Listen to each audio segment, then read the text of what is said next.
there's a certain kind of place that keeps returning in video games. Empty forests, abandoned buildings, rusted factories, concrete, silence. From S.T.A.L.K.E.R to Chernobyl Again, from Road to Vostok to Metro, Pioneer, Chernobylite.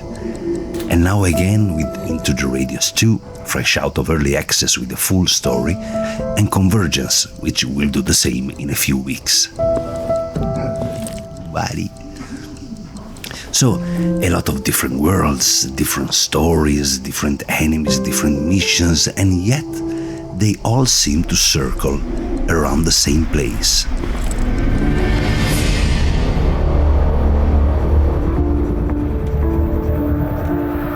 So, why do we keep returning to the zone?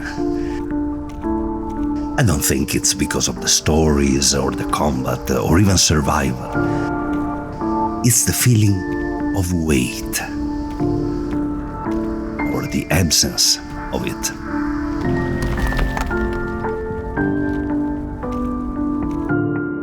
Do you remember the abandoned amusement park in Pripyat? There's a reason why this park shows up in so many games. The Ferris wheel, the bumper cars, rusted metal standing perfectly still. These places were built for movement, for noise, for people, for the future, and now they just remain. Rust is probably the essence of the zone. It's so dominant. Not destruction, not explosion, just time. Slowly winning. When you leave your base into the Radius 2, you see this. The forest is curling, is bending upward into the sky, and it reminded me of Inception. Do you remember? An entire city folding into itself like a concrete wave. Spectacular, flashy, loud. But here, the same idea feels completely different. No music swelling, no dramatic reveal, just silence. Birds and trees creaking as they bend in direction they shouldn't. That's why these games use the word anomaly. Not monster, not magic, anomaly. Something that still exists, but no longer obeys the rules. Most fascinating ones are everyday objects. They always have something more, like a cup with 5 handles, frames overlapping, or maybe a bit of radiations. Others are missing something. Some of those rules. It can be gravity, or physics laws, or even time, like these rocks stuck in a loop. See that? You can feel the physicality. Anomalies make the world feel even more real, because your brain never stops comparing them to the rules it used to know.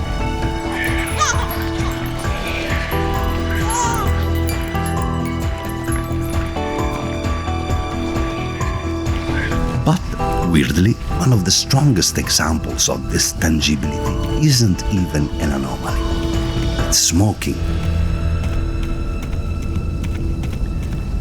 Yes, because in both ConVRgence and Into the Radius 2, you can physically smoke.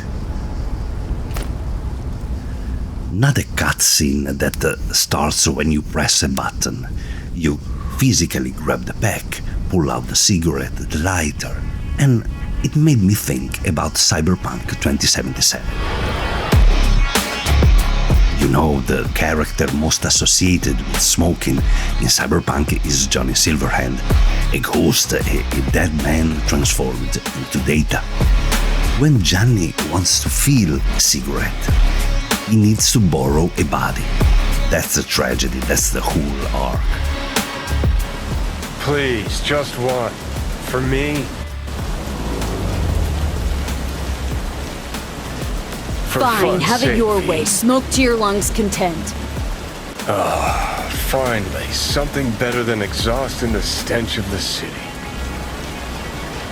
Many Western dystopias involve the loss of our bodies, even when upgraded or digitalized, and the loss of control of bodies or minds.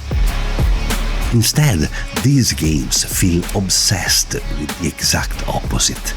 They constantly remind you that you still have a body, hands, weight, hunger, fatigue, breath.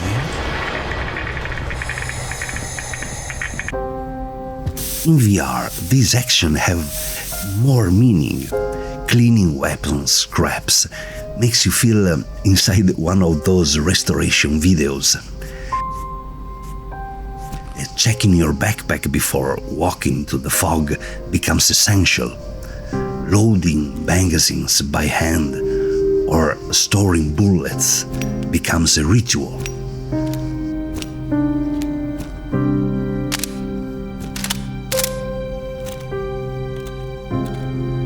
Sometimes you'll have to find a shelter from toxic rain. Sometimes you'll find yourself quietly smoking after you survive another day.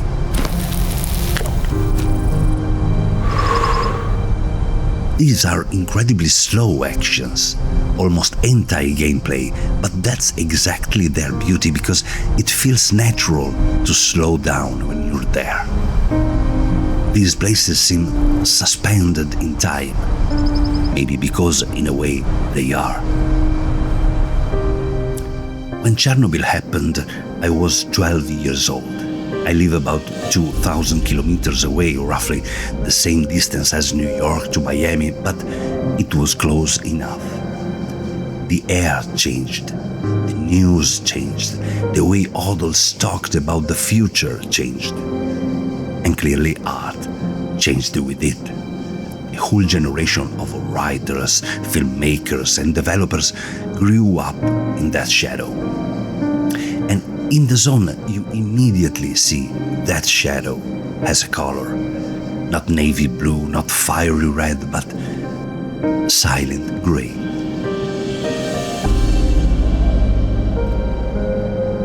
Western dystopia tends to be colorful and loud, bodies modified into machines, cities burning, system of control that need to be fought, exposed, destroyed. Eastern dystopia is quieter than that. It's an apartment block where nobody ever came back. A factory that kept running for weeks after the workers left. An electric cloud drifting over a dry riverbed. Or a forest that bends the wrong way. You feel this slow sadness in everything. Perhaps all the zone really needs is our compassion.